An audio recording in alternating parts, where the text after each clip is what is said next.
You've heard me talk about the ceiling, the floating, the moment your brain forgets where it left you. Tonight, I'm not doing this one alone. I've got a friend joining me, someone who isn't working off research papers and secondhand lab reports like I was. Michael's actually lived pieces of this, the floating, the paralysis, the thing at the foot of the bed. It isn't supposed to be there. So tonight's a little different. I'm bringing the neuroscience. He's bringing the experience. And somewhere in the middle of those two things, we're going to try and figure out where the science ends and something else might start. Michael, welcome to the show. Let's get into it. Thank you. Thank you for having me. And I gotta say real quick though, is that 30-second countdown through StreamYard, or is that That's did you develop? StreamYard. No, I gotta develop one once I hopefully. So I was telling Michael, I'm still working on a laptop here in Sicily. Hopefully this week, maybe by next week at the latest. Hopefully, it's the military. I keep getting told different things. I will actually have my computer set up, and I can actually sit down and do my actual stuff on my actual computers. And like I told him, I'm going to sit down and make an intro Oh compared to no. StreamYard's I, I was generic. actually impressed by it No, because that's when I StreamYard. Yeah, first I did gotta it, go it on. was just like it was just a countdown with like a little boom, like little sound effect here or there. When I started with it, it's like now it's got all this movement.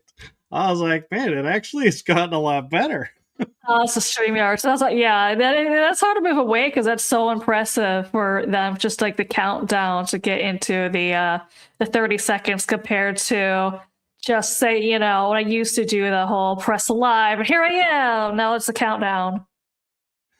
Yeah, but yeah, and so one thing though I want to kind of clarify is I have actually not experienced paralysis, but I have had a guest on my show who did a book about sleep paralysis.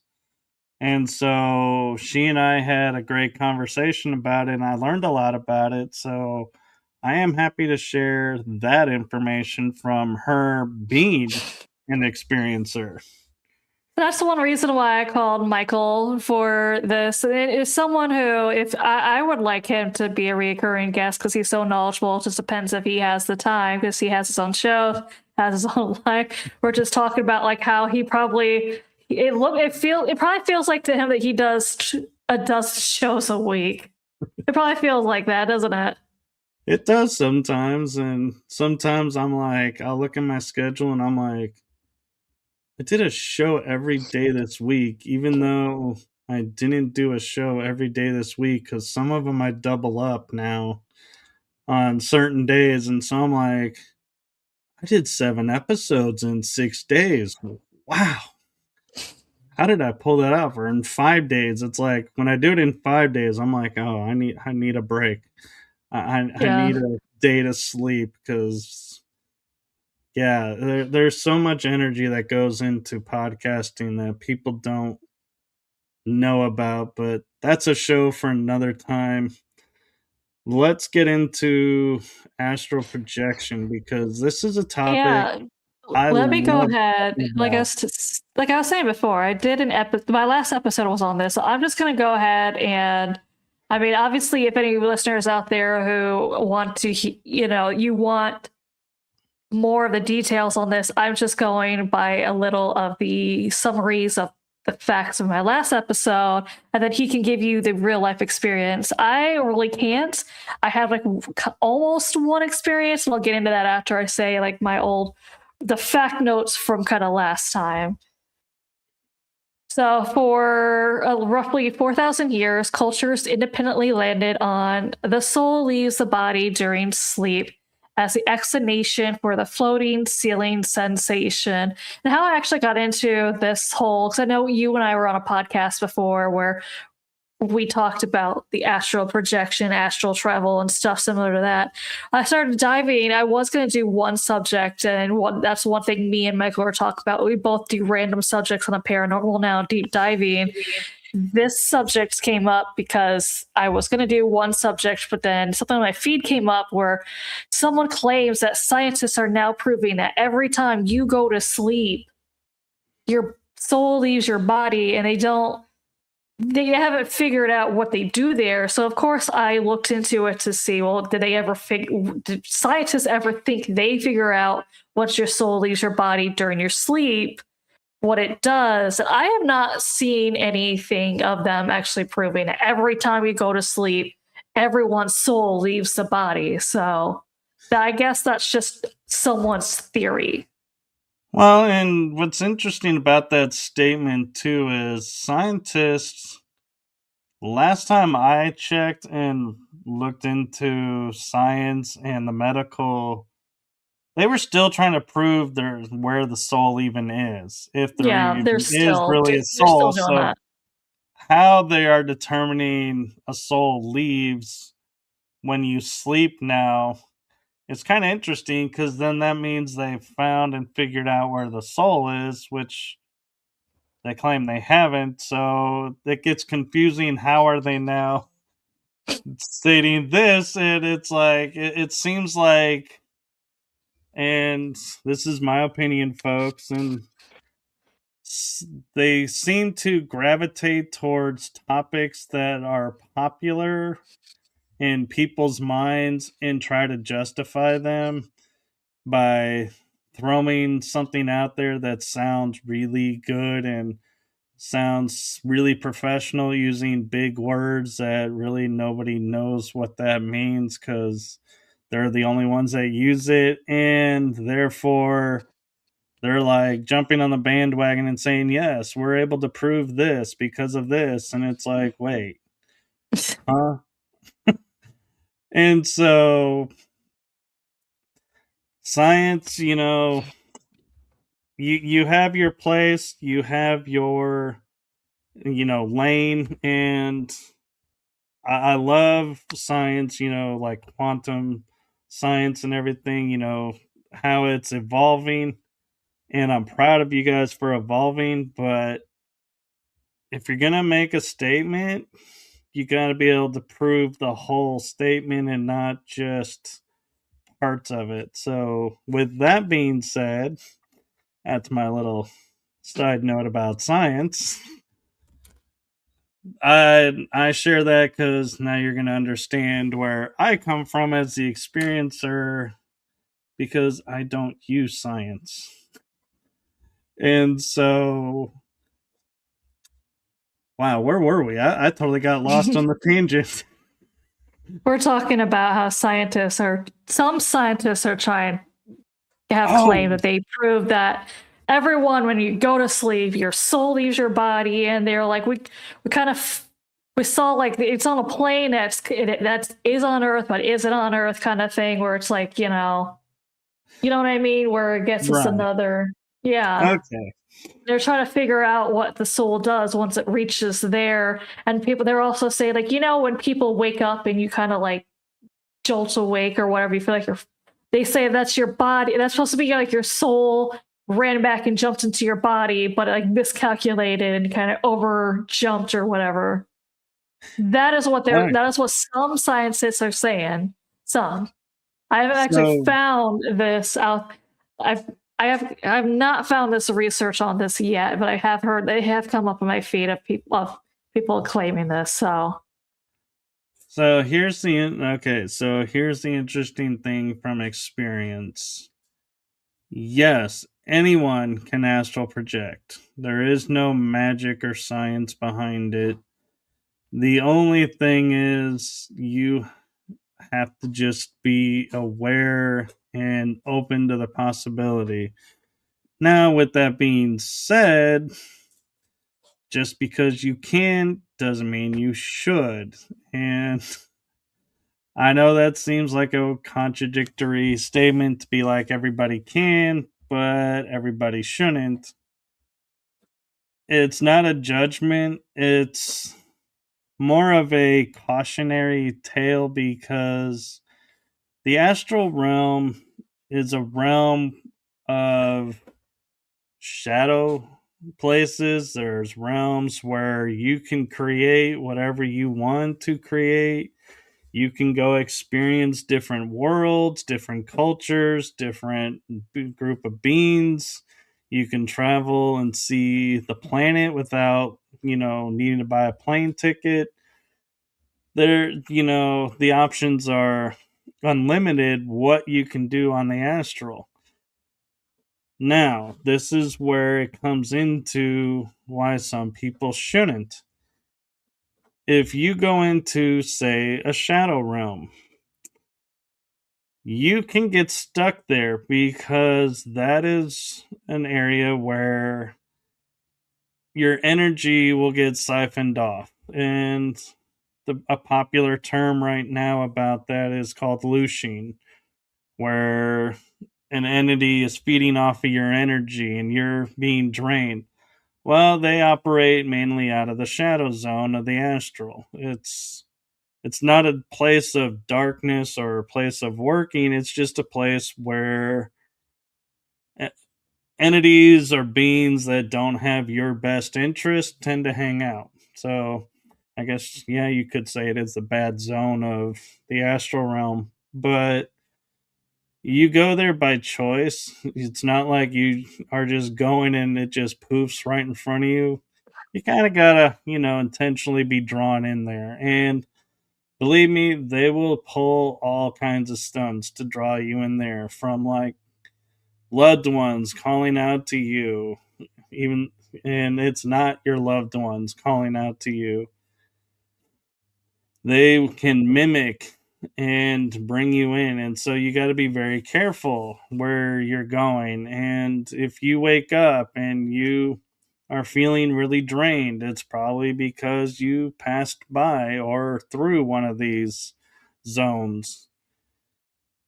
Another thing that can happen is, and this is going to sound so like Hollywood, but it's a real thing.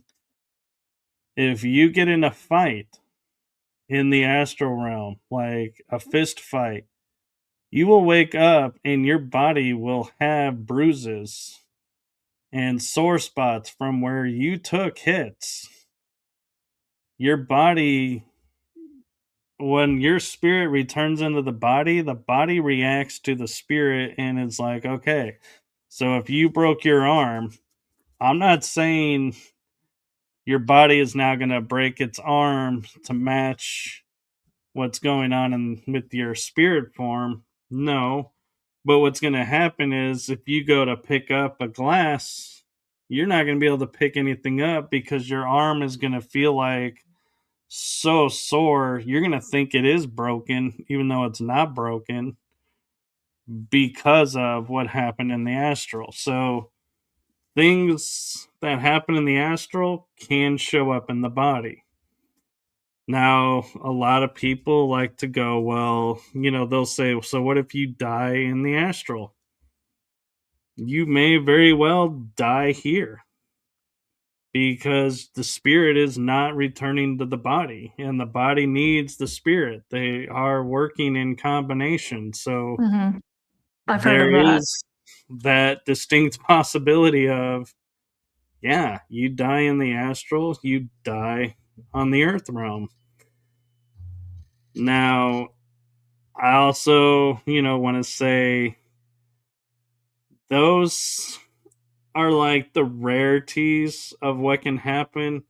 I just wanted you all to be aware of them. What most likely will happen for you is you could go to the moon. You could go, if you're in America, go check out Europe or go check out, the Mediterranean. Go check out the beach. If you're living in a desert, it's like you can go wherever you want to go. And how the astral world works is you think it, therefore it happens. So if you think to yourself, man, I totally need to relax.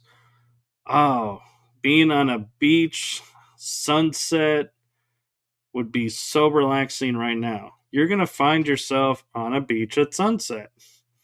because that's where you put out that you wanted to go to.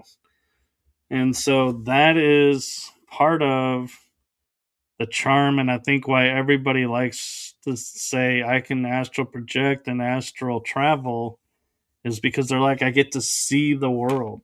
Even though chances are, like, let's say, for example, me being in Texas, chances are I'm probably never going to make it to Australia because that's a 17-hour flight, I think. I'm like, yeah, not really, feeling that. Well, instead of pain, suffering through the flight, I can just astral project to Australia and experience it and, be like, yeah, this place is like they show in the books, or wow, this is even better than what they show in the books. But the point is, you can travel freely, and people may see you, people may not. And that's, I can't explain why sometimes they do, sometimes they don't. But you can literally, even here's the really cool part.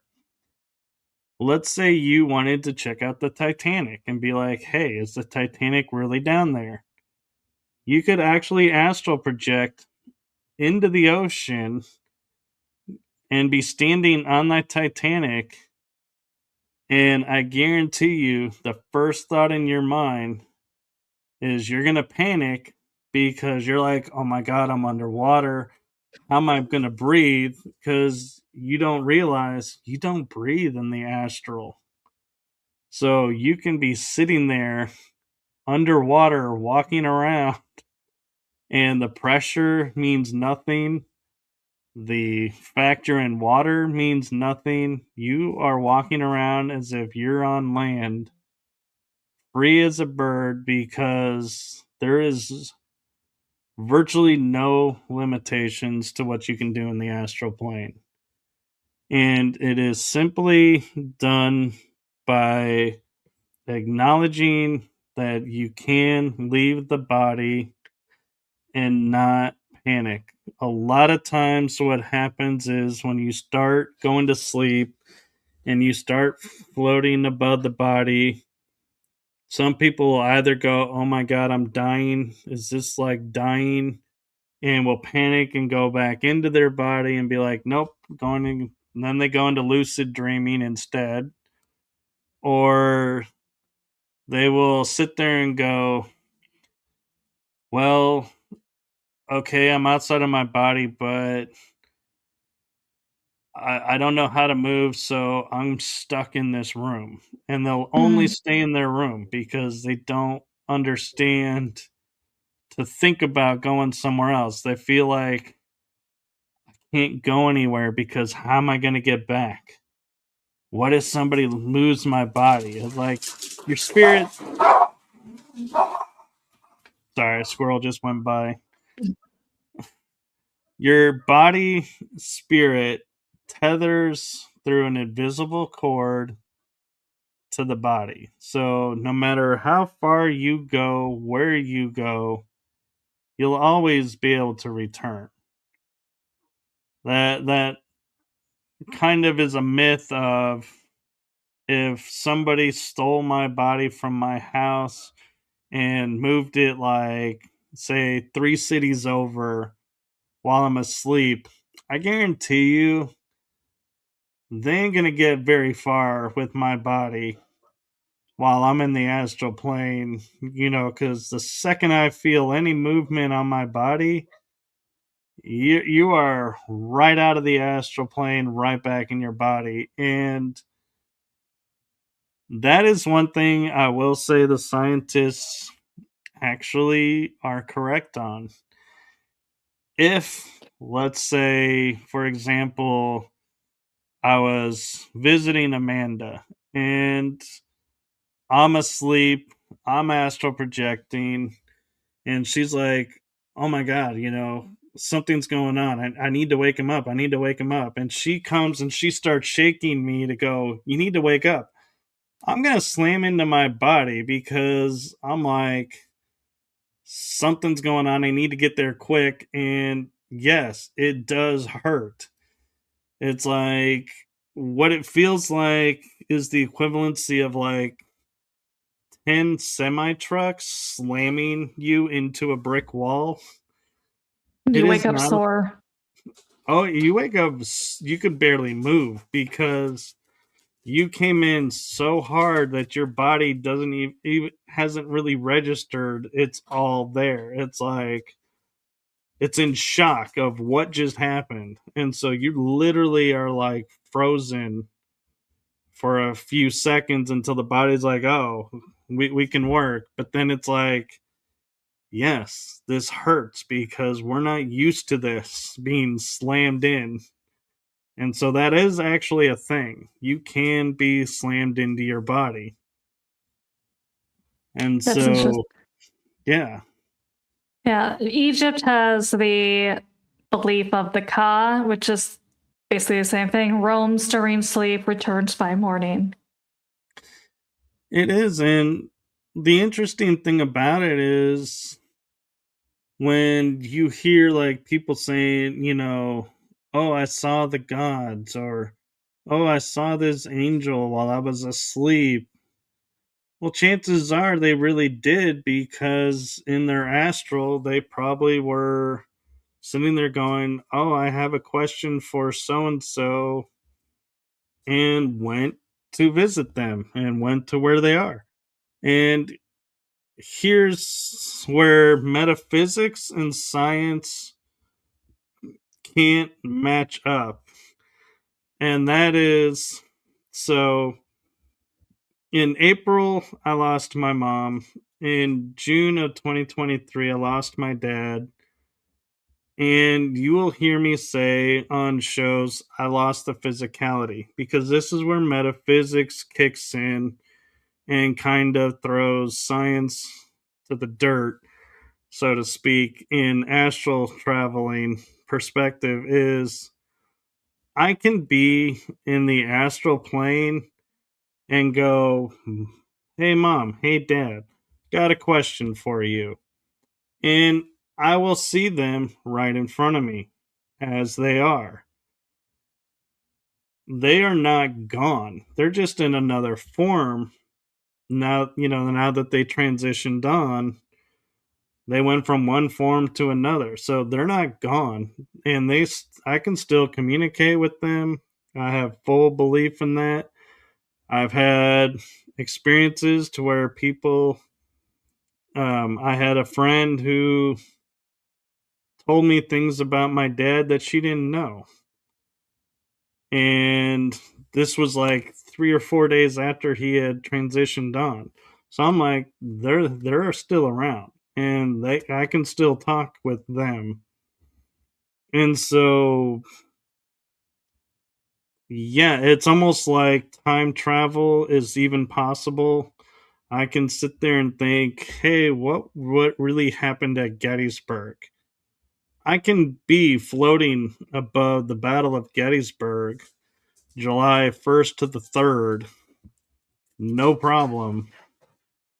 And nobody would ever like see me because I'm like, who's gonna look up in the sky, so to speak? Because Mhm.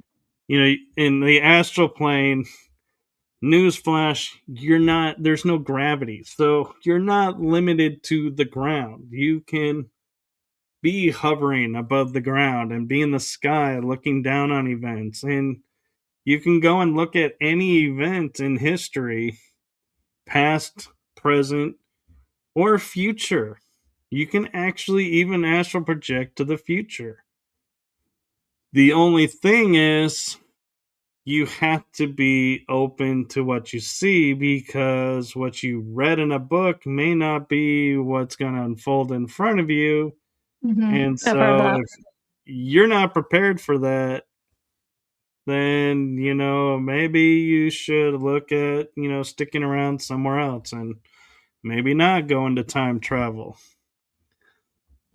But the other thing too, though, as much as, like, we talked earlier about you can be hurt on the astral plane, you cannot alter history on the astral plane. And what I mean by that is, the notion of, going back and stopping Kennedy from being assassinated. Or, hey, the bomb that hit, that was supposed to take out Hitler that missed. Let's make it work. It won't stick because you can't. You're an energy looking at an event in the past. So whatever you do isn't going to do anything because you're not actually there, and you can't manipulate the past. Now, that is normal astral projection. There actually is a form of astral projection that some organizations have found, and I'll just leave it at that term for right now, where they actually can go back in time and change events. And that's why we are kind of having Mandela effects right now, is timelines are being manipulated, and it's causing confusion amongst people because, like, I have memory of both Mandela deaths, and I can't reconcile which one was the accurate death of, was it the decade before or the decade after? Yeah. I'm like, I don't know, because I have memory of both distinctly. And so that's the problem. And that's why I say, there's manipulations to timelines going on, is people will remember things differently than other people. And it's not the problem of, where we say, oh, memory is, fallible and this or this. It's because for some reason, some people retain original memory as well as new memory. And that is a part of the science I can't explain. And I highly doubt even science can explain that. But They're trying. They always want to try with the paranormal. yeah, but let's go back to what we're here about, is the normal astral. And so when people experience sleep paralysis, Mm-hmm. they are experiencing something or someone or some being entering their space with an agenda to do something. And what I mean by that is, so let's take, and I'm going to use the term abduction for this. So a alien race comes in and they're going to take you off world for whatever reason, to Mm-hmm. either experiment or share knowledge. I don't know. But the act of getting you ready to go and accepting them there and going, you may be sitting there and going, okay, I'm ready, let's go, no problem. Now, let's say another person, they go in the room and they're like, hey, we're going to take you off world, we're going to share this experience with you. And they're like, oh no, I am not going.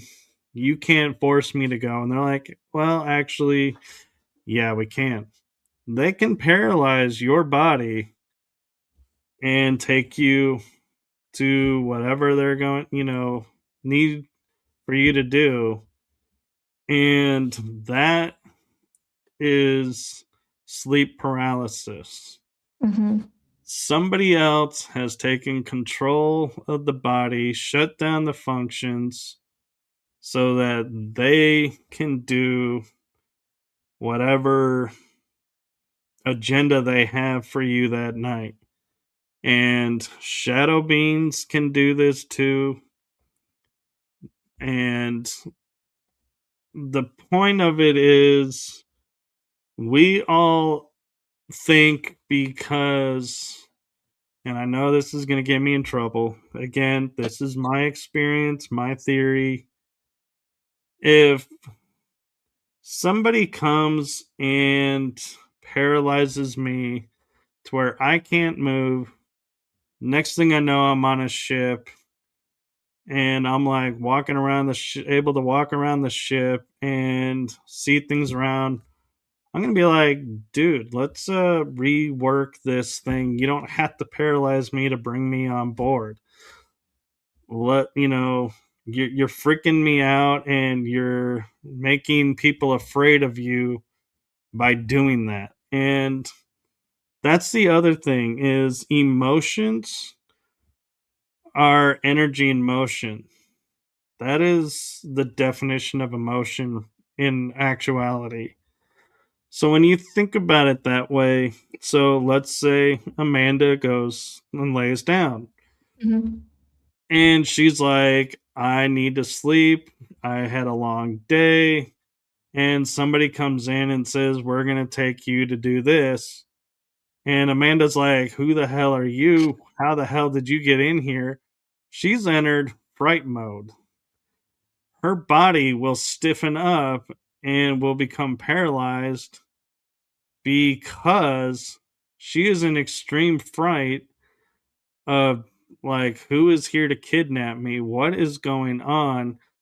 How did they bypass every security measure in the house of doors being locked from the inside, windows are all locked, there's no fireplace, chimney. So how did they get in? And that is a major cause of paralysis. You enter a fear state to where your body shuts down because you are so afraid until the experience is over, and then it'll let go. And so to me, that is somewhat part of the sleep paralysis, is that fear mode of who's here, what's going on. And I mean, let's be honest, if somebody came in your house, in your room while you're asleep, or even if you're awake, because sleep paralysis can actually happen when you're awake as well. It doesn't happen just at night, it happens in the daytime too. But you see a shadowy figure. Let's, go to worst case scenario here. So this shadowy figure looks like a military soldier. And you're like, and who's at war with me? What is going on? How is there a soldier in my house? They're not responding in English or to any language. And why is there no identifying marks, as to which, unit Mhm. or which, you know, faction they're with? Your mind is going to freeze up and be like, I can't explain this. I can't, there's no frame of reference. I can't help you with this. I can't take and say, oh, there's nothing to worry about. This person's been here before. So all's good. It has nothing to do, and it has no way to explain what it's seen. And so it literally shuts down. Well, the body can't function without the mind. Mhm. So if your mind can't process what's going on, you're stuck. And so that's part of the scenario, too, is, you know, everything is tied together. So if you're afraid, your mind is, trying to process what you're afraid of, but it's also trying to process what it's seen and trying to process what's happening. It's got, it is a like supercomputer extraordinaire on a quantum level, but it still can be overloaded. Mhm. And so that, to me, is sleep paralysis. Is the mind is overloaded with either concerns you have of the day, or something is going on. You're hearing something and you're afraid.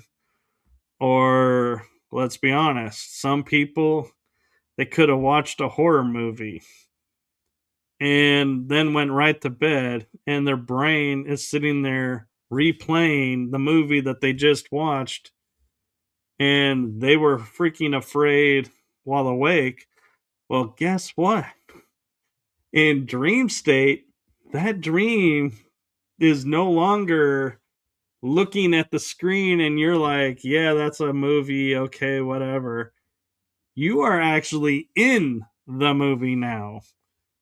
And so it is a next level experience. And so that's why you'll hear a lot of people saying, I can't watch this type of stuff before I go to sleep. Because that's exactly what happens. Your brain will recreate the scenario and put you in the scenario, and you will not sleep. So imagine, watching a horror movie where, let's say, here's a great example. You watched Friday the 13th. I think that's the one with Freddy, right? J- Jason, Jason, yeah. Oh, that's Jason? Then Nightmare on Elm Street. That's the one I'm Yeah, so I thinking was of. like, that's Jason, right? Yeah. Friday the Yeah. 13th, that's Jason So, at Crystal Lake. okay, yeah. Both are equally scary, but the point I'm making, it comes from Nightmare on Elm Street. So you watch this horror movie about this guy who enters people's dreams and kills them in their dreams, scares them to death. Now you're going to sleep watching this movie about somebody affecting you in your sleep. Well, now you're going to start to witness somebody entering your space in your sleep, and maybe they are going to drag their fingers on the wall like Freddy. And you're going to be sitting there going, "Oh my God, Freddy's in my house." You may hear us, you may hear a creak in the floor because it's an old house, but your mind is going to go, "Oh my God, there's a footstep. Oh my God, Freddy's in the house. We're in Nightmare on Elm Street. Something's coming to kill me now in my dream." Well, guess what? You're actually making that a reality because you're in your dream state. And so you create your environment in your dream state. So if you create fear, your body's going to go into fear. Hence, you may enter paralysis.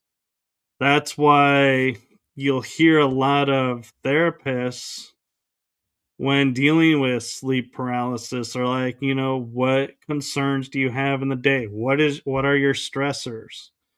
Mhm. Because all this pressure that you have on yourself during the day, your mind processes at night as well. So you don't get to, be like, oh my God, am I going to pay the bills? Oh my God, am I going to be able to do this? Oh my God, I'm supposed to meet this person I really don't like because, we agreed and I got to keep my word. And, so on. And then go to sleep and go, oh yeah, I'm going to be in this meadow with flowers, and maybe there's a horse and we can go riding on the beach, and this great relaxing dream. Yeah, sorry, not going to happen. Your mind is going to sit there and go, so what can we do to help tomorrow this person wake up and not be so stressed about this? Yeah. Well, let's create solutions. Well, you're going to now dream of solutions and outcomes and scenarios. And yes, you're going to have a toss turning night because it's going to go from good to bad to good to bad. Well, depending on what you're stressing over, like, if you're one of those that you're like, oh my God, I'm like 2 months behind in rent. I still haven't gotten a job. Tomorrow the rent is due. Am I going to be on the street tomorrow? I don't know. Am I going to be, what's going to happen if I'm on the street? Well, guess what? Your dream state is going to be all the worst case scenarios and all the best case scenarios of you being on the street. You could very well end up being paralyzed in your sleep by the stress and fear of what's going to happen flooding in. And That makes sense. the body doesn't understand this isn't reality. This isn't a real state right now. You're not physically going through this. The body views it as energy, and the energy is, yes, the energy will become so thick and so heavy that the body can't move. That's what's really happening in sleep paralysis. The energies are so heavy you can't move, and the body is so out of sorts. You're basically almost like a mannequin just laying there and like, somebody needs to program me. I don't know what to do. I don't know. It's like a computer that's got that great blue screen that we used to always talk about, the blue screen of death. It's like, yeah, your mind gets the same way. It hits a certain point and is like, it'll crash. And the only fortunate thing is you're crashing either in sleep or sitting in a chair, not behind the wheel, I hope.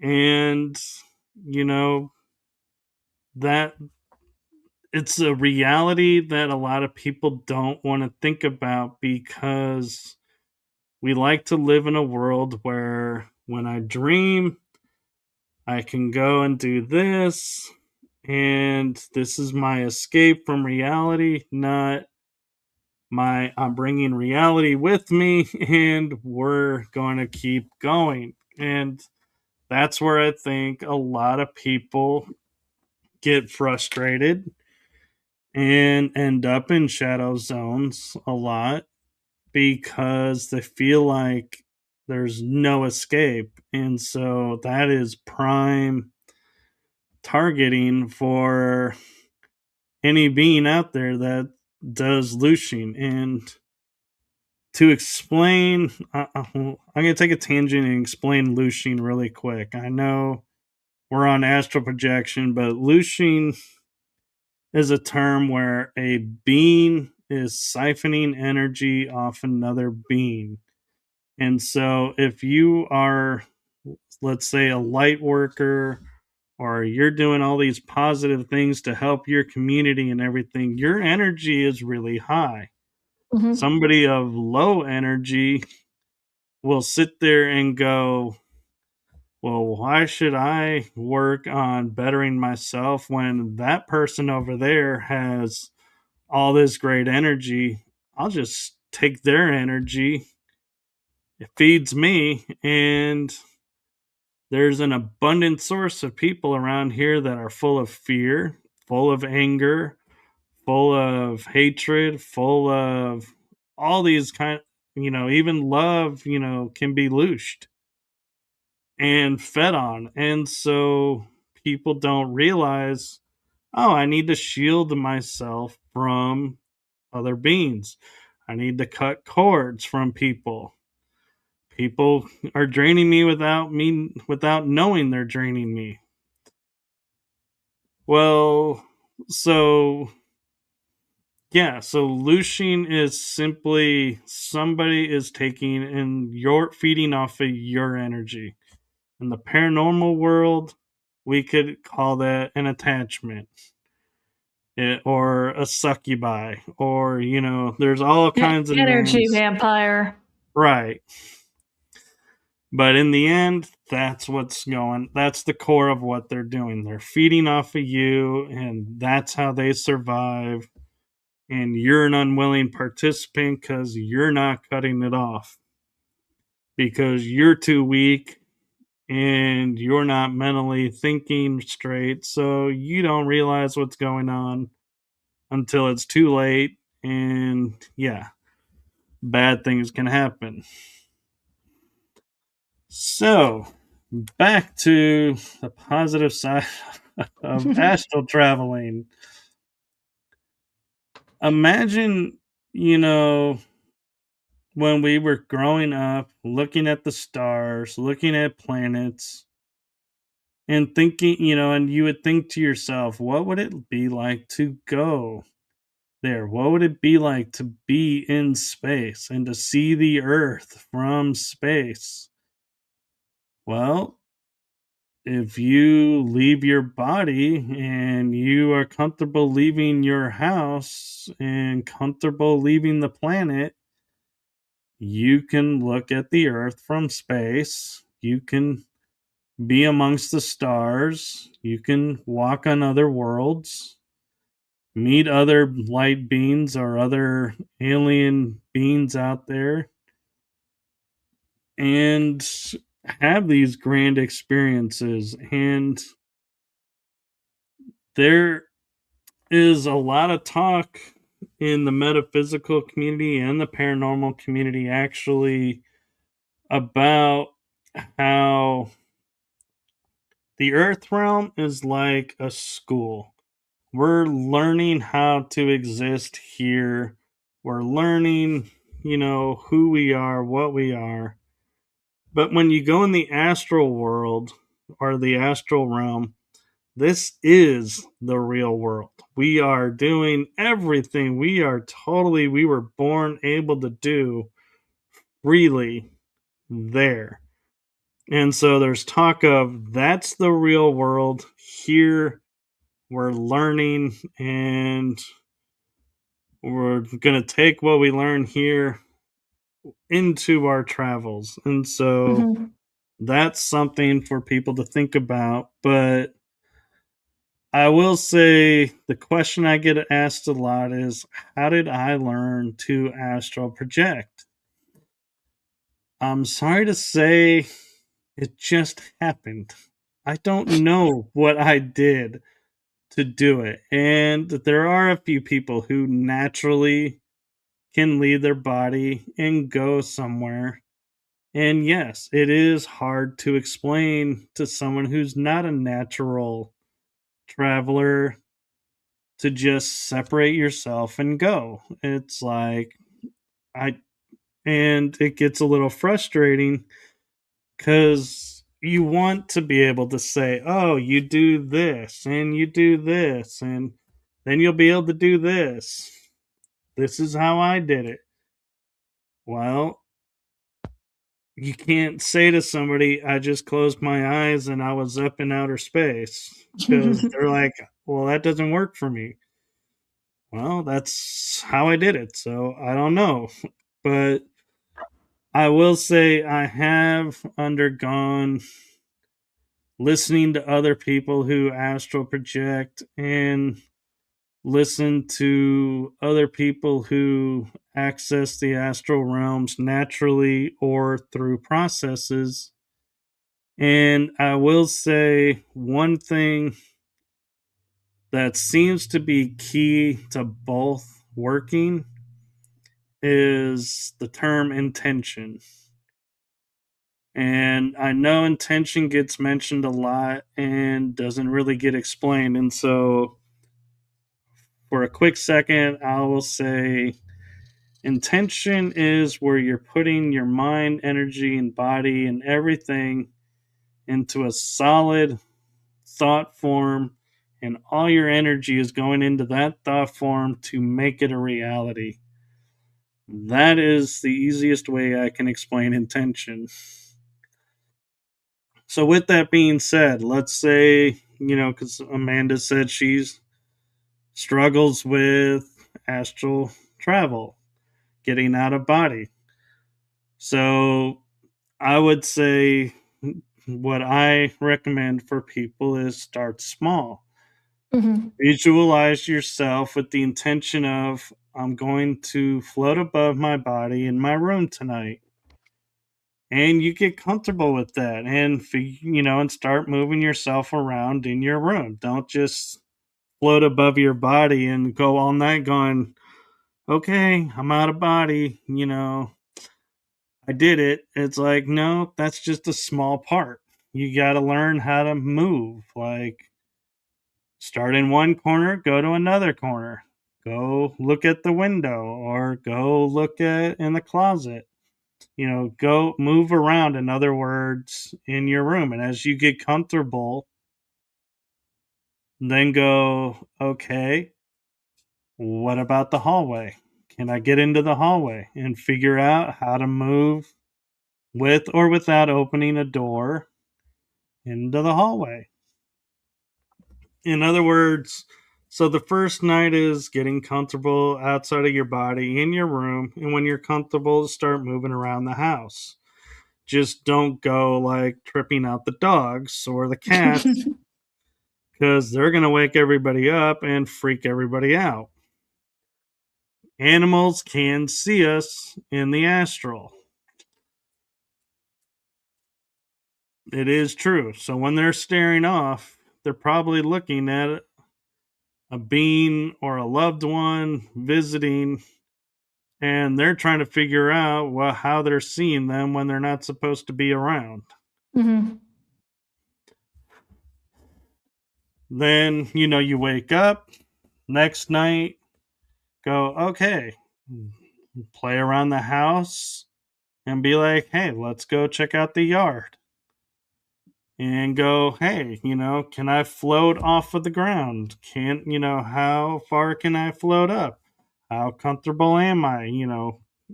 Let's go into this tree. Hey, I'm standing on top of the tree. How cool is this? Oh, I wonder, what my friend's doing. Go visit your friend's house. Like I said, stay outside. Don't freak out the animals and freak them out either by, like showing up right above their head and being like, hey, are you awake? Here I am. But in other words, slowly just work yourself up and, be like, go to another country, go to, another place on the planet that you've always wanted to go to. Work yourself towards it. And the more you practice it, the better you'll get. And as for the naturals, we even practice. And, we're constantly practicing doing stuff. We don't just constantly hang our hat on our laurels and go, yeah, I can jump out of body anytime I want and go and do this. No, we have to work at it too. And so nobody is better than anybody else when it comes to astral traveling. Hmm. It's just some people are more adaptive to it. And so that's the difference. They're more open, so they adapt easier and they can go further. That's the only real difference. There is no, this person has 20 years experience hovering outside of their house where you have 2 days. Because, newsflash, if in 2 days you figure out you can go beyond and go into a neighbor's house where the guy that's 20 years is like, I'm hanging out in my backyard, you've kind of surpassed that guy in 2 days. It's possible. It's all on you and how you feel and how you are open to what you can experience.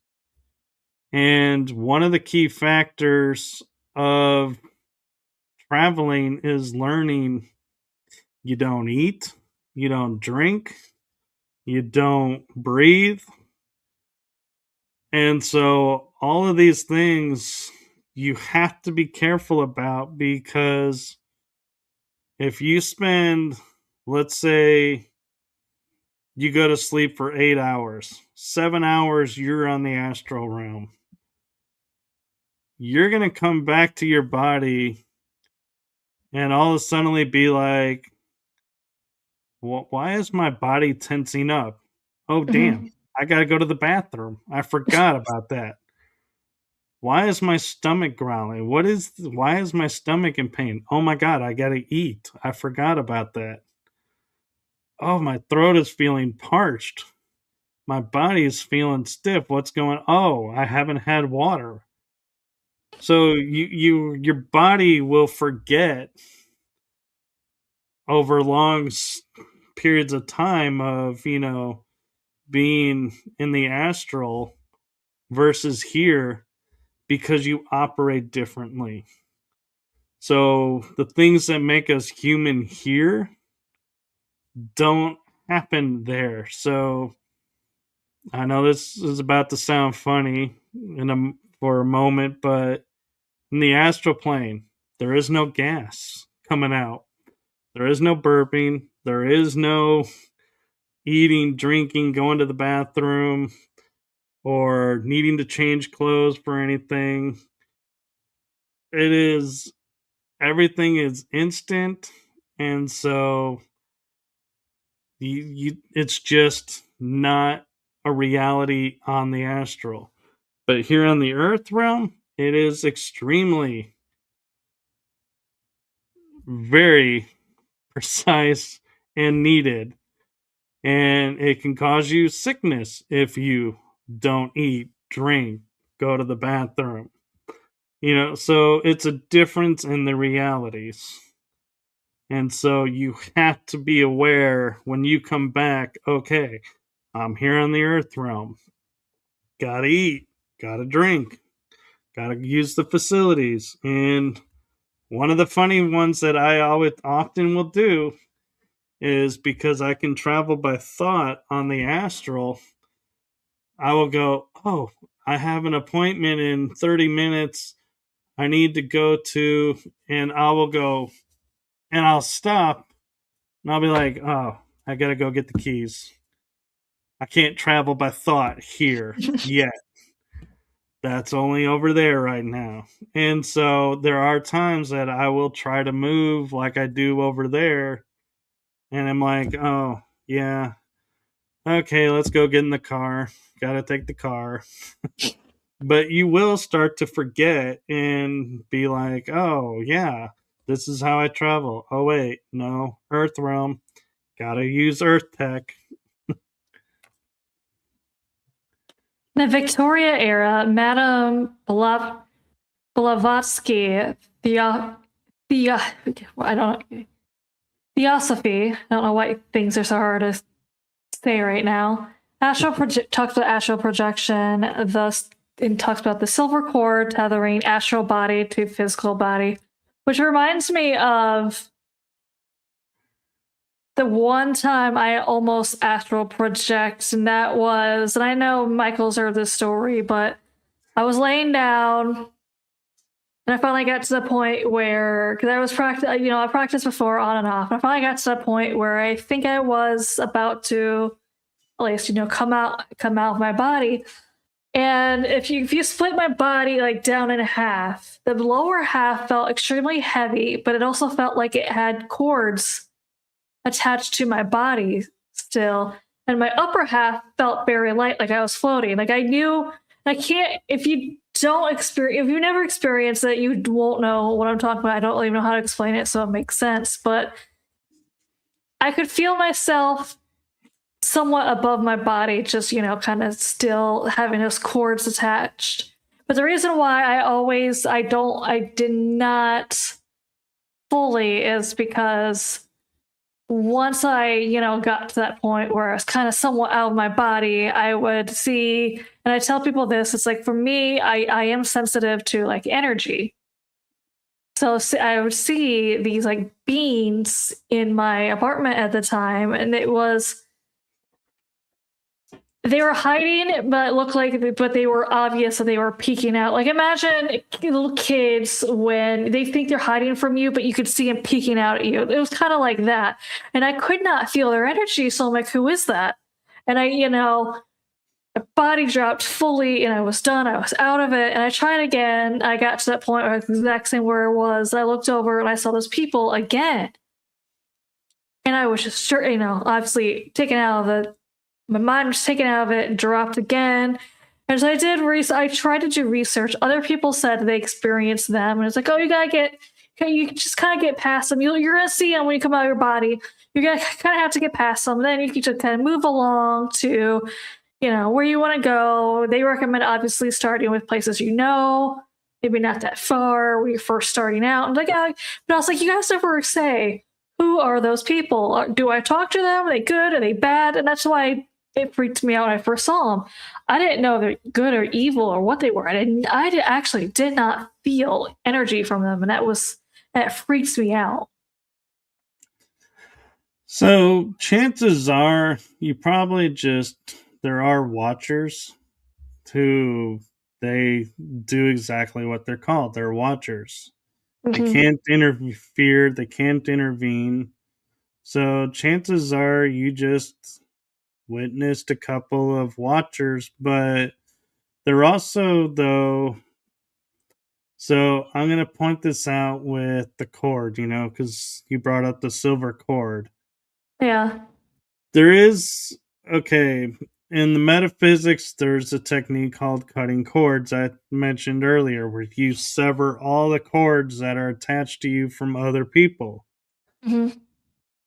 You can cut every single cord, but that silver cord, even if you do sever it, it reforms. Mm-hmm. That silver cord never will truly be severed completely until you die. And so, if somebody cuts your cord, let's say, while you're traveling, you're going to freak out because you're like, oh my God, I lost my tether to my body. Well, in reality, if you wait a little bit, you're going to notice the cord actually didn't cut. It's still connected. You're still connected to your body. But because you thought you were disconnected, your body reacts as if it is disconnected and starts to feel a little off. So that's another case of, you have to watch your thoughts and watch how you're feeling. And I know it seems strange to, say to somebody who's in spirit form, watch your thoughts, watch your environment, because, you know, we're talking about acting like you're really aware and awake while doing this. Well, you are. And so there is,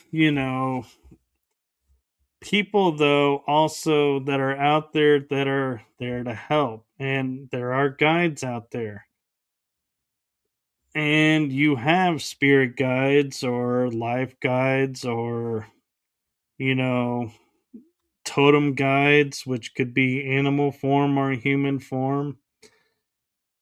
In other words, you always have somebody there connected with you. And so it could be also when you came out of your body, you witnessed your spirit guides or your guardian angels or your guides, so to speak. And no, they won't have an energy because they are as a guide. So here's the trippy part about guides. You think because you are sitting there and going, hey, I'm in a great mood. This person's in a great mood. They got to have great energy. Mm-hmm. Well, they're reacting off of you. They don't actually have energy. They're just reflecting you back to you. That's what a guide does. So they look like they have a lot high energy and are happy, but they're really just there. They're just showing you you to help you understand where you are. And vice versa. If you're feeling upset or you're feeling sad about something, they're going to appear sad. And you're going to be like, oh my God, these people are sad. But you start to realize what, and you could start to look at them and go and smile. They start to smile. You can frown. They start to frown. It's like you're saying, they have no emotion. How, Mhm. what's going on? Are these for real? Well, they can't have emotion because if you come to them with the saying, "How do I do this?" and they're all and they're into emotions, you're not going to get what you need to do what you need to do. They're only there to be a sounding board for you to come up with the solution you need. So if you're upset about something and you're like, hey, I need help with this, and they're all smiles and going, oh, this is, what you need to do, you're going to look at them and be like, you're full of crap. How the hell are you happy? Or, oh, you're upset too. See, I knew what I was thinking was bad. Oh my God, this is bad. And so you start to react off of them.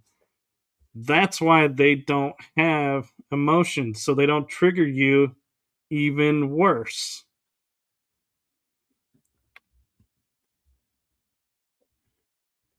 What if people planned your near death purposely to cut that cord? Planned a ne- What if people planned your near death purposefully? So are you the wording's confusing me because if it's a near death experience, it's something. Are you talking about like you had a near death experience? So Or did they someone cut the is, well, cord? I know like there's ways, like you said, to cut cords. What if someone else did something to try and cut cords with you? So okay, so let's say Amanda and I high fived. We have cords connecting now. The Mhm. fact that we're on screen, we have cords connecting now. We have connection. When I end the show, or I end the show, so used to being the host. When Amanda ends the show, I can say, okay, sever cords with Amanda. It will sever all the cords. However, it will not sever my cord to the astral. It won't sever. I can't go over to her and sever her cord to the astral. That's only, it's not possible because the only way I could sever her cord to the astral or she sever mine is if she actually went through or I ended their existence in the astral. That's the only way the cords get cut because it So, can't return when there's nothing there. So so if like if someone's like poisoning you and you are like, may have a near death reaction from that, like the body shuts down from the poison and you're technically dead but come back. Okay, this is how this works.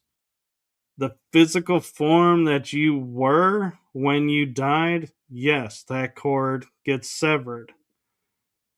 But when you wake up and you come back, the cord is instantly reconnected and you're able to astral. Now, this is where a friend of mine, Sheila Seppi, comes in, and it can be you returning, or it can be another spirit returning in your body. That's what's called a walk-in. In which case, you don't get a cord back to your body. Whoever's coming in now has a cord tethered to your body, and they become the primary. You're now the secondary. So, guess what? You've lost rights to your body because you agreed to let somebody else in, and they permanently take over. That is possible. But if you die and you come back and you're first, your line is connected, so you're connected to the astral, and somebody else is like, hey, I want to experience a day. You're like, okay, they can use your body for a day, but they can't tether because you've already tethered, so they can't break your cord to be able to astral. They're stuck in the human form, and when you are done being out in the astral, you're totally able to go, hey, guess what, bud? Your 24 hours are up. You're gone, and they're gone. That, it's a misnomer for people, and that they think that's multiple personalities is because you have all these walk-ins and everything that don't leave. It's not actually possible for a spirit to stay connected without an agreement. So if you say, hey, I have this aspect of myself that I created as a kid who kept me alive, they are tethered because they are you. They're sharing your tether, so to speak. So, yes, you will have two personalities. One can't control the other. And one will only come in when it's his time. So, like, saying, for protection, let's say you were bullied. So you created a persona of yourself that is like, stands up to the bully and doesn't take crap from anybody and fights back. Well, in your life, you're the pushover, but when somebody pushes too far in your life, you feel threatened, you snap. The other aspect takes over, and everyone's like, oh my God. That's how they exist. They're there, but only operational when the energy calls for it.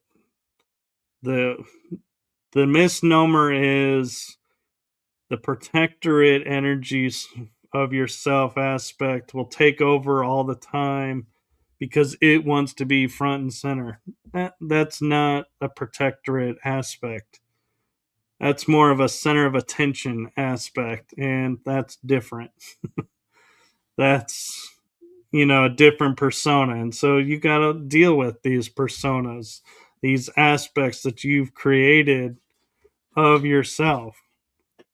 And so, yeah, I just realized we have gone on another tangent. That's fine. It always happens. And obviously, 1970s, the CIA real declassified gateway process attempted to use audio tech to induce out-of-body states for intelligence purposes. So I think they're trying to describe the remote viewing. Yeah, they tried to obviously, and I've heard that's still around to this day. I mean, I Oh, it can't is. prove it. People, yeah, I can't prove it. There's not. I mean, I heard it rumored that they do have like people who are able to remote view. Obviously, they're. I think from my understanding, they're either keeping it secret or denying it. But yeah, they're still at least trying to do the remote viewing.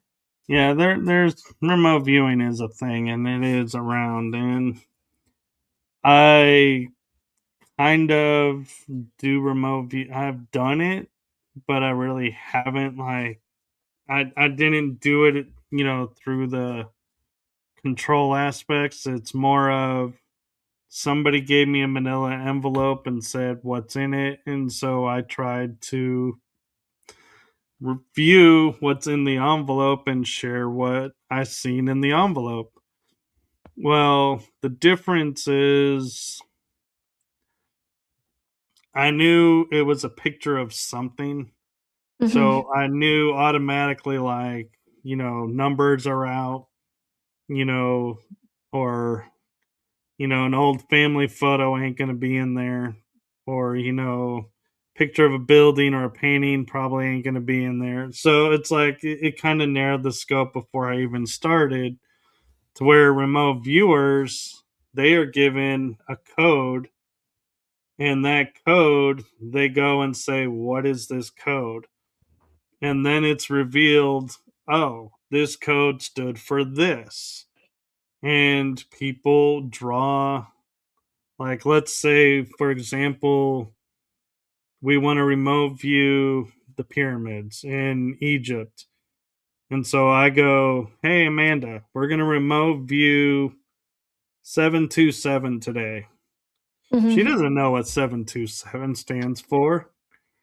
I do. And so she comes back, and I say, okay, what did you get? And she's like, well, I saw the Sphinx, I saw the Giza Plateau with pyramids, and, and I saw, maybe, like a camel, for example. Well, congratulations, Amanda. You just remote viewed Egypt. That's how it works. They're given a code, and they focus on the code, and they share what they see around that code. The reason I say it's different from what I did is I, had magazine pictures, and I knew they were pictures from magazines because I helped my parents get the magazines out, and they would cut the images, put them in there. No, I didn't know what the image was, but I knew it was a magazine. So it's like when I'm looking at it, I had a different focus of, okay, what would be in a magazine? What type of magazine would they buy? Well, that eliminates these types of magazines, or sports magazines not going to be there, so it ain't sports. Okay. And so it's like my mind was already painting the picture before I even remote viewed what was in the envelope, because I knew parameters I shouldn't have known. That's the difference. And so true remote viewing, from everyone I've talked to about it, is you just give yourself coordinates, and you go and you look at these coordinates. Now, I know some people out there are going to say, well, what if you remote view a government facility? Well, I hate to tell you this, but if you put eyes on a government facility, you're most likely going to see eyes looking back at you, because they use remote viewers for security. They're not just there to spy on enemies and allies, because yes, we spy on both. They are there to protect those secrets. Now, Willow Roots is asking, I think many people are breaking spiritual law with remote viewing. It's essentially surveillance, and we have to question privacy rights. So here's the thing. If I was to say remote view, I'm not going to go and say, okay, Willow Root's creation, she's over there concerned about her privacy rights. What's she got to hide? Let's remote view her. Mhm. That's not remote viewing.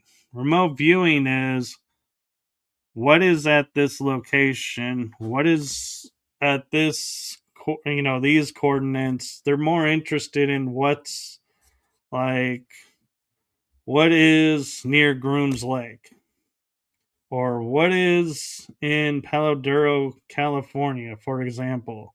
They're picking locations. They're not picking people. So, Unless you're like a certain person of interest to them, but that it's well, I'm more getting there. likely it's yeah, no, or more likely So it's not going to be a normal person. the average remote viewer is more interested in like remote viewing incidents in history, historical sites, or possible underground bases.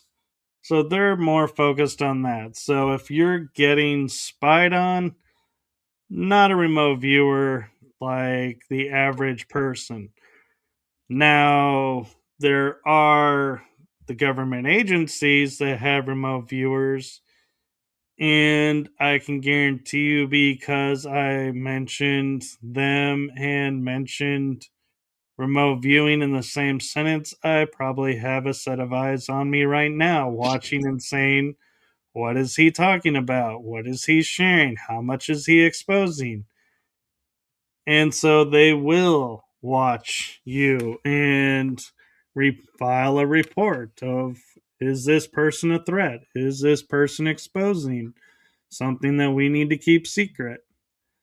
So agencies and spiritual beings, yes, they do remote view people, but they're people who are of interest because of what they study or what they talk about. And so that's why. So Willow Roots, because you say you've been remote viewed, I would say yes, you probably have, most likely. So therefore, you can remote view and potentially block them from remote viewing you. And I know that sounds like, it's a battle of wills, yes. So good luck with that if you try it. But the other thing is, if you're just, watching a show and, or watching a podcast and you're not really, you know, so to speak, disclosing anything, they're going to stop remote viewing you because you're not a threat. You're not a target to them. They're like, oh, she's watching a podcast. Okay. Never mind, let her go. She's not a person of interest anymore. But yeah, so if you get remote viewed, if you feel like you're being watched a lot, look at what you're doing when that happens. And so that can key up what's going on, because there is the fact of, because Amanda and I are talking about remote viewing and more me talking about it than she is, I probably have 4 or 5 sets of eyes on me right now and are like, how much does he know? Well, how much is he spilling? How much is he talking about this? Let's keep an, and I'll have eyes on me for days watching to see, what am I doing? What am I disclosing? What am I sharing? And so being heavily targeted, yeah, you might want to get a hold of some remote viewers that are more skilled at it, and they can help you with techniques in blocking remote viewing.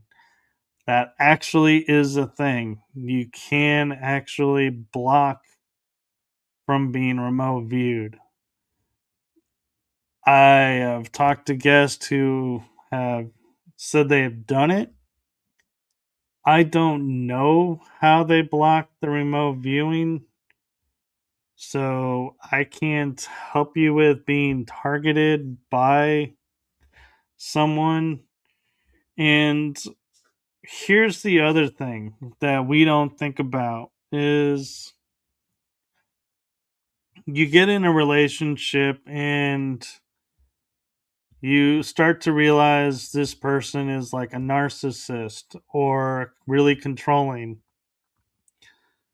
You break it off with them. You think everything is done. They keep reaching out to you. They keep contacting you. Well, guess what? They may be remote viewing you, in which case they're still keeping tabs on you and trying to control you. That is a possibility too. It's not always going to be an agency doing it. There are other people that can do it and will do it for the wrong reasons. And so you have to be aware of that possibility and be open to that and not jump on the bandwagon of, hey, the government's spying on me. May not be. Maybe X that has too much abilities and doesn't know how to use them properly and is using them for the wrong reasons. The government also would have, they really wanted to, they have so many different ways to spy on you and ways that they can actually like prove anything you're doing or saying or anything like that.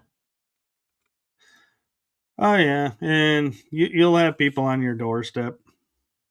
That is a thing, and it may not be the Men in Black, but they'll probably be in black suits. So take it for what it is.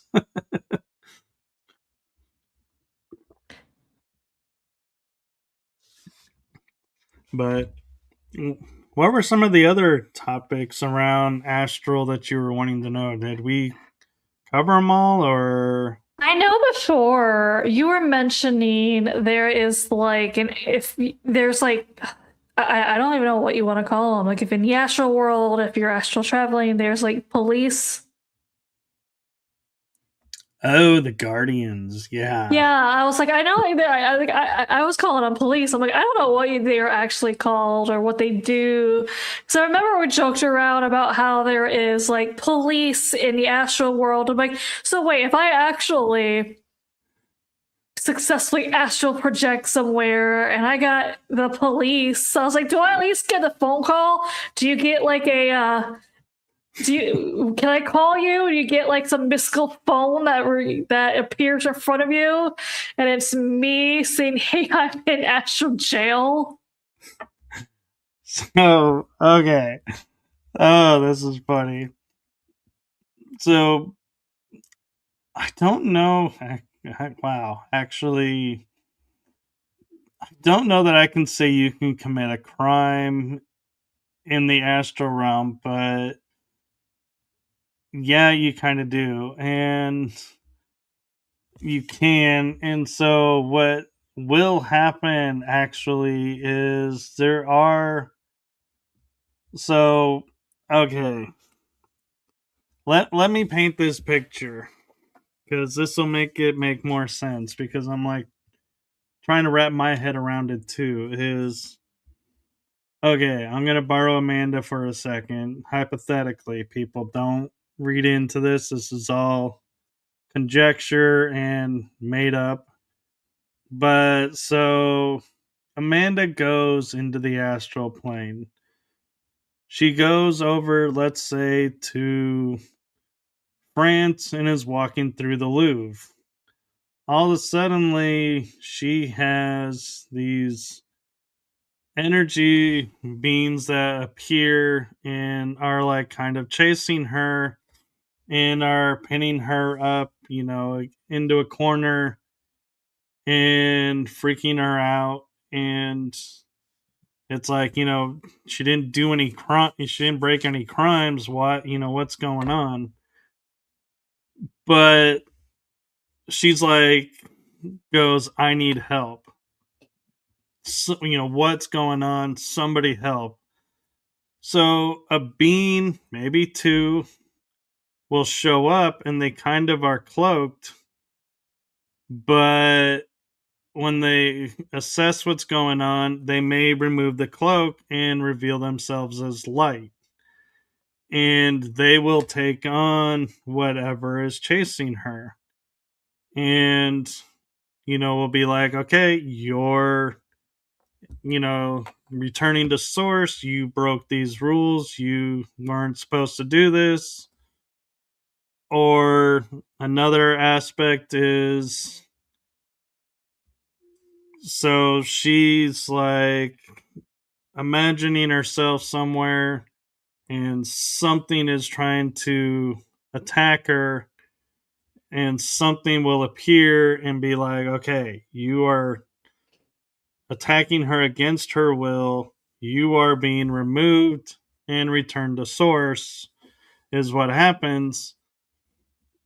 Yes, it kind of feels like, they're cops, or the guardian, they're guardians, but they're a race that is there to help people when they're in trouble. And so if you get in over your head dealing with something, you can call for help and they will appear.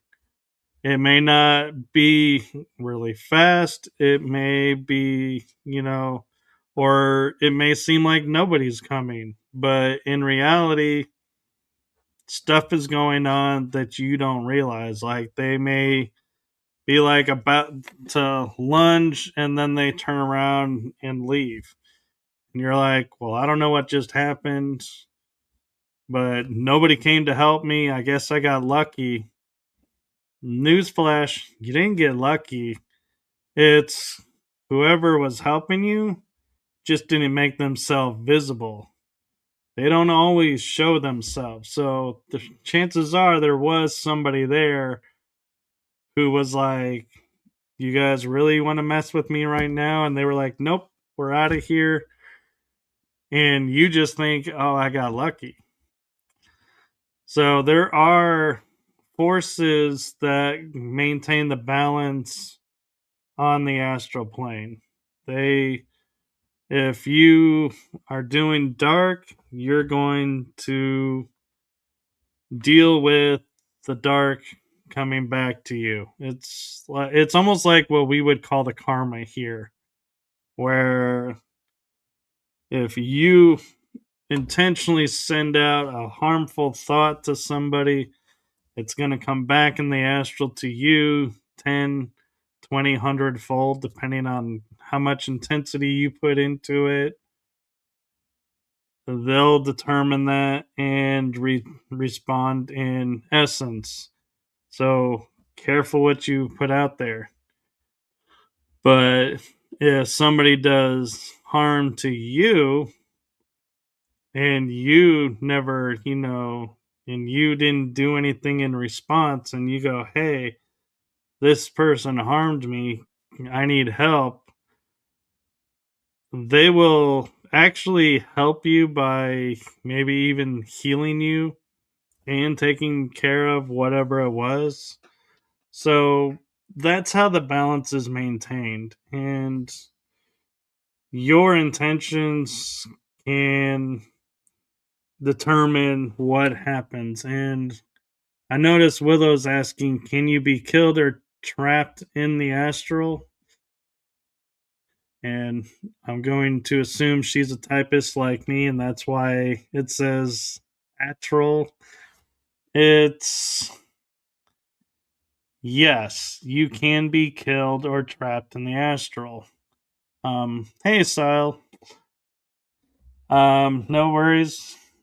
You know, this is a fun show. We're checking out Sile, so check it out if you're wanting to know about astral. We've covered a lot so far, but so you can be trapped in the astral. How it looks is you go into the shadow area.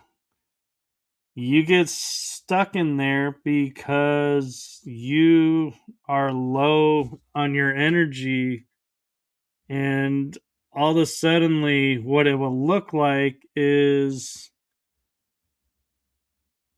okay, you went to sleep feeling on top of the world, and you wake up and you're like, well, today kind of sucks. Today is going to be a sucky day.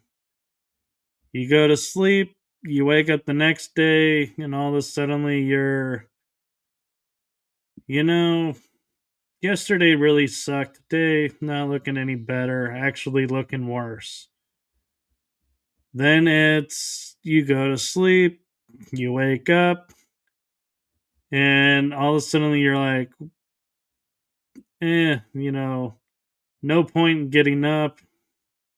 In essence, every day you get less and less will to live. To where one day you're going to wake up and you're going to be like, what's the point? There's no point in living. There's no, there's no point in anything in life. So why don't I just end it? And you either do or you don't. But what's happening there, because if you remember when we started, you were on top of the world. So all your friends and everybody see you as being on top of the world, to where now, it could be a matter of days or weeks or months or even years, depending on how long you're stuck and how it affects your energies and you respond to it. They start noticing a change in you to where you seclude yourself. You no longer are, active, and your entire persona has changed. You're not talking to anybody anymore. So basically, you've isolated yourself to just yourself, and you've let everything else go, including pets. That's the saddest part of the reality is, yeah, your pets will suffer because you have no care in you whatsoever, and it's getting lower and lower and lower to the point to where, yeah, there is no point, and you have a choice to make. And the point of that moment is, that's the soul taking its last measure and saying, okay, we have no point to live. Are we going to give up and this is it? This is how we're going out? Or have we found a reason to live? And if you've found a reason because you're like, hey, I'm not going out like this, that's a legit reason. You will start to bounce back and get freed of this trap. But if you're not getting freed, then yeah, you may end up taking your own way out and giving up, and c'est la vie, so to speak. That's it. Sorry. And you get to reincarnate and come back. Um, okay, so If someone harmed or kills you in the astral, is there justice, investigation? I guess, what does the Guardians do? so okay. I love this question. So somebody kills me in the astral plane. Justice will be done. It won't look like, it's not like our justice here where we go into court. If you got a good attorney, you can get off. No punishment. Sorry, attorneys. You built that own reputation on yourselves, so deal with it. But you think you've gotten off scot free. Not actually true. Because what happens is, so I am no longer here. somebody took me out. I faced the fact that this person ended me. Okay. Now I go, so let me look at life. Here's what I've learned. Here's everything, that I've experienced, how it impacted everybody. Basically, like what we call in the metaphysics life review. Then I choose to come back or move on. I don't seek the justice for the person who took me out because I'm gone. There's no point. This is where the justice comes in. When that person is taken out or dies of natural cause, he goes into review. Well, he will experience what it felt like for him to take me out. Then he will experience what I felt being taken out. Then he will experience all the loved ones of the people who cared about me and are now sad that I'm gone. What he did impacting everyone around me. So that's the justice that I talk about for the astral and in the earth realm, that people, when they feel like the normal system fails you, the real system doesn't fail you.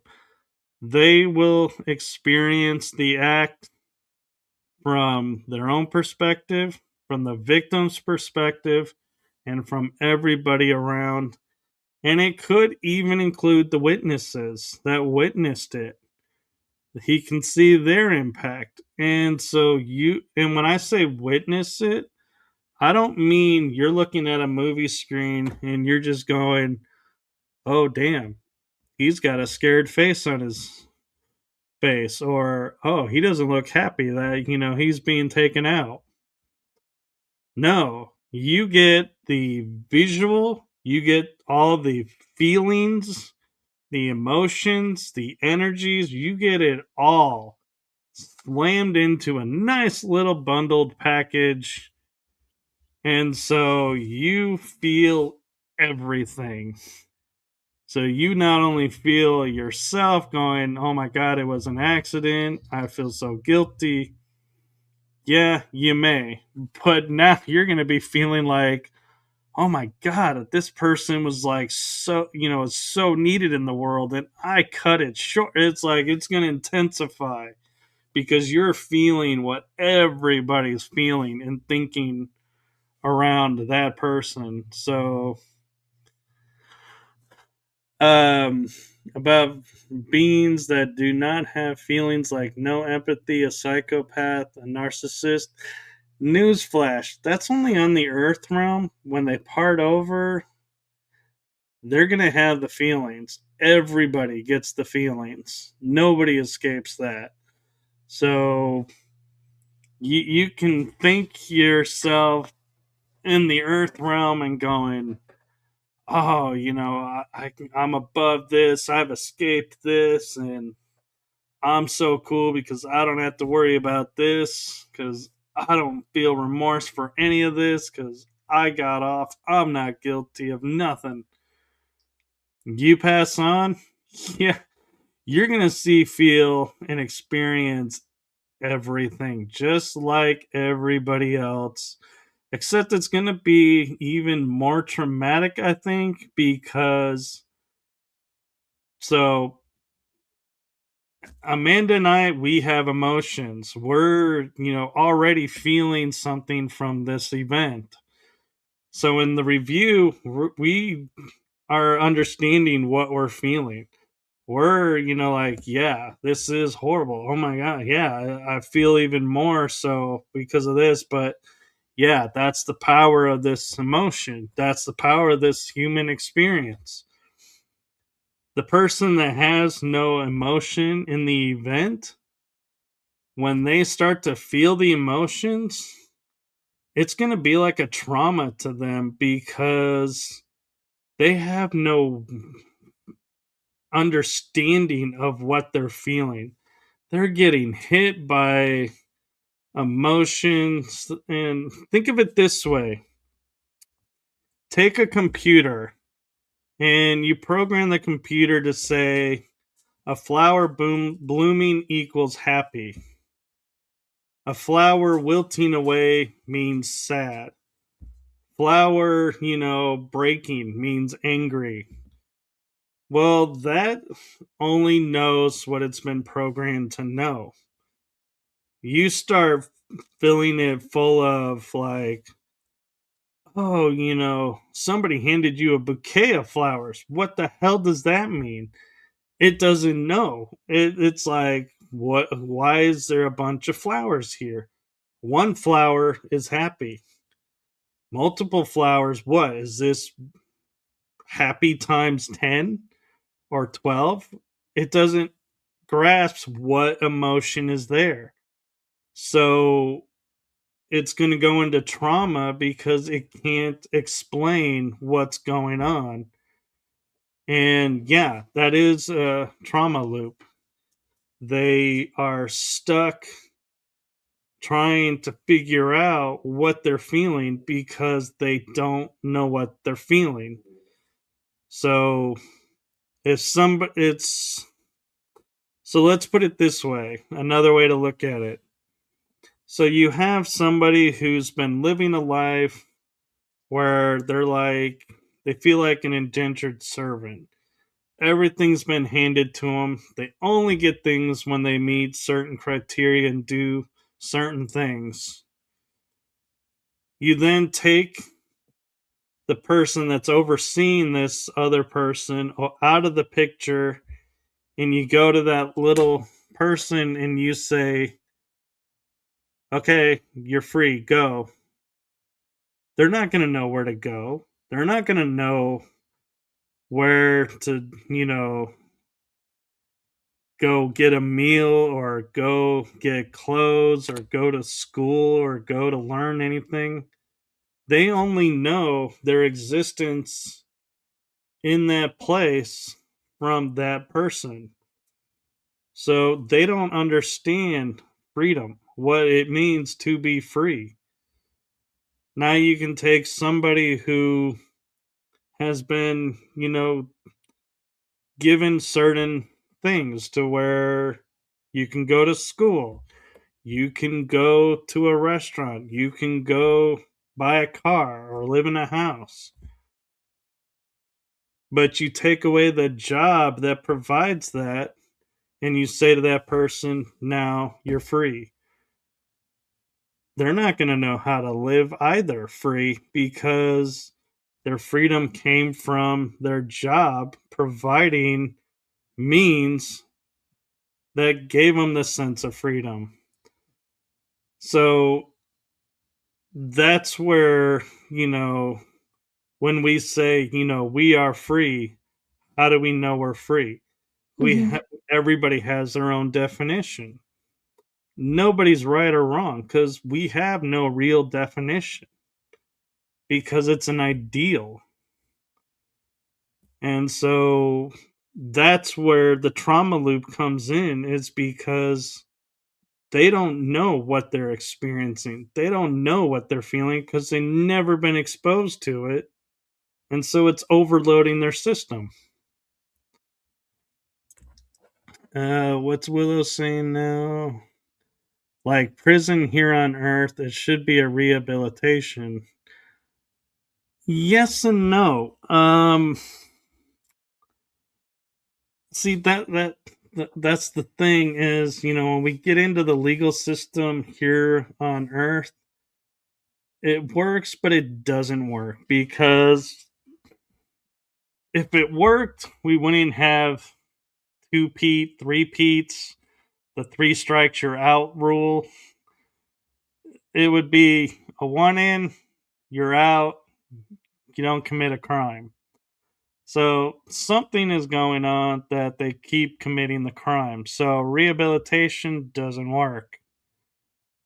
But are they committing different crimes? Well, yeah. So, maybe, the rehabilitation works that they're no longer in the major crime. They're now committing smaller crimes.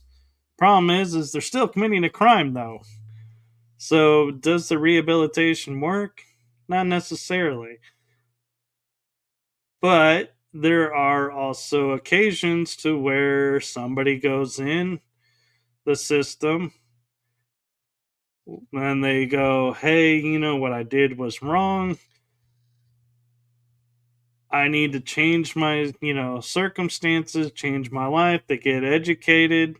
They go to the library. They go and get a degree or a diploma, graduating while in prison, to where when they come out of prison, they're a working member of society. Well, the problem with that is he's got the stigma, or she's got the stigma of being in prison, so nobody's going to hire them right away. They have to work in a system that the employers know they're from the prison system, been rehabilitated. So there's a stigma of, are you going to be treated well in the workplace? Probably not. And so you're going to, get pushed possibly back to committing a crime and going back because you get treated better in jail. Or, there are people who rise above and start to mentor other people, and they're turning their, what happened to them to a good thing, and more power to them.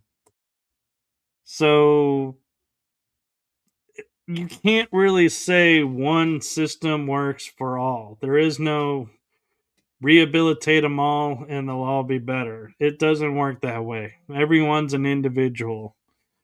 So we need to lose the reality of what works for one works for all, because we're not in that kind of world anymore. And she says the punishment, shame, blame, isolation just feeds the loop. It can. And the problem with that is, like I was saying, is it may not be from them. It's from everybody on the outside judging them for what they did and not moving on. And so that's the dilemma.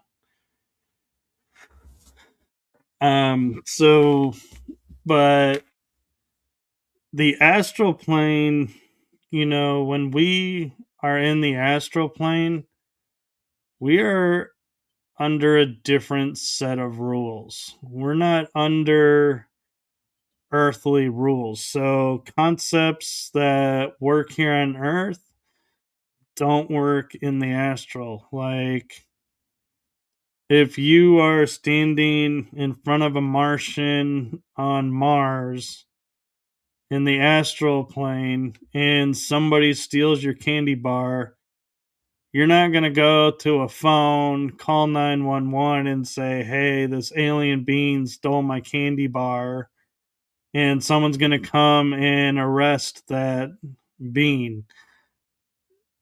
Sorry, not how it works.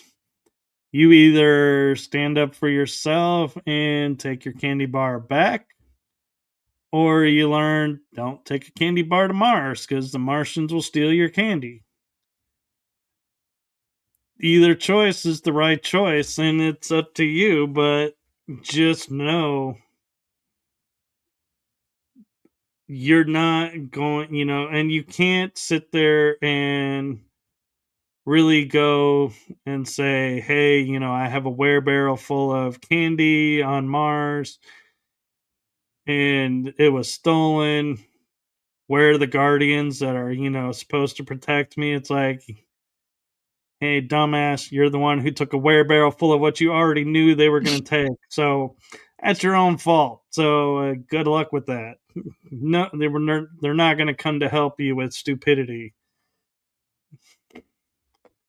That's the fun thing of the astral is you be stupid, you're on your own. They ain't coming. Yeah. Well, Michael, it was a pleasure having you on. We're going to end this for here. If you guys want to see him back on, definitely either like message me on Facebook, drop a comment on the YouTube, or even Phantom Navigator podcast at gmail.com. Send me an email. I'll see what he has available, which, like I said in the very beginning, he is so busy. So we'll try and get back on for either to continue this, or we'll look into a deep dive in another one of his many knowledgeable subject that he knows about. Well, I will say you give me a notice, I can make it happen. I will come on your show anytime you ask me to. We'll definitely have to make this again. So we will see you next time. If you guys want to know what scientists and doctors are saying about astral projection, check out my podcast show right before this. That kind of just goes into that, what scientists, doctors, how they think they can explain it. Because, scientists always want to try and make sense of anything paranormal, which not everything can make sense, but, Yeah. that's just how scientists talk. So, all right. I will just say this for you, Amanda. You did a great job. Great show. Oh, thank you. Had a great time. So thank you so much. Thank you. All right, thank you. Thank you again for being on. We'll definitely do this again soon. Everyone else, thank you so much for joining. Thank you so much for listening, and we'll see you next time. Bye for now.